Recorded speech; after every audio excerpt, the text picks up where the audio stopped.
BNP মহাসচিব মির্জা ফখরুল ইসলাম আলমগীর জানিয়েছেন, কাতার এয়ারলাইন্সের একটি এয়ার অ্যাম্বুলেন্সে লন্ডন থেকে দেশে ফিরবেন বেগম খালেদা জিয়া।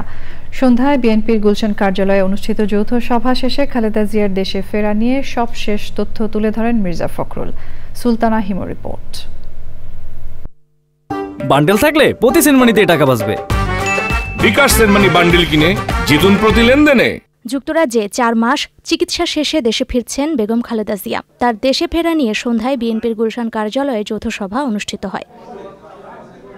সভা শেষে বিএনপির মহাসচিব মির্জা ফখরুল ইসলাম জানান, কাতার এয়ার অ্যাম্বুলেন্সে দেশে ফিরবেন বেগম জিয়া। জানান, বিমানবন্দর থেকে তাকে অভ্যর্থনা জানাতে বিএনপির প্রস্তুতির কথা।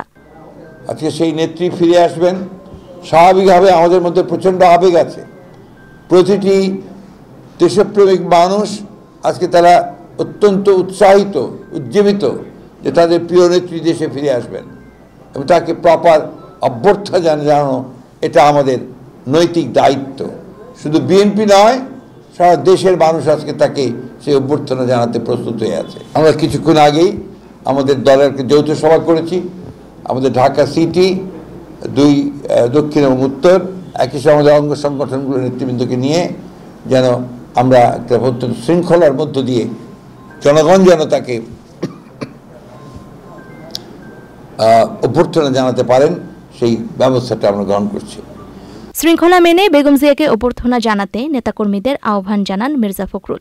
আমাদের দলীয় নেতাকর্মীদের কাছে আমাদের আবেদন থাকবে যে তারা অত্যন্ত শৃঙ্খলা সহকারে রাস্তার 2 ধারে কোনো যানজট সৃষ্টি না করে তারা তাদের নেত্রীকে, এই মহান নেত্রীকে তারা অভ্যর্থনা জানাবেন। কর্মীদের এক হাতে জাতীয় পতাকা ও আরেক হাতে দলীয় পতাকা নিয়ে আসার আহ্বান জানান মির্জা ফখরুল।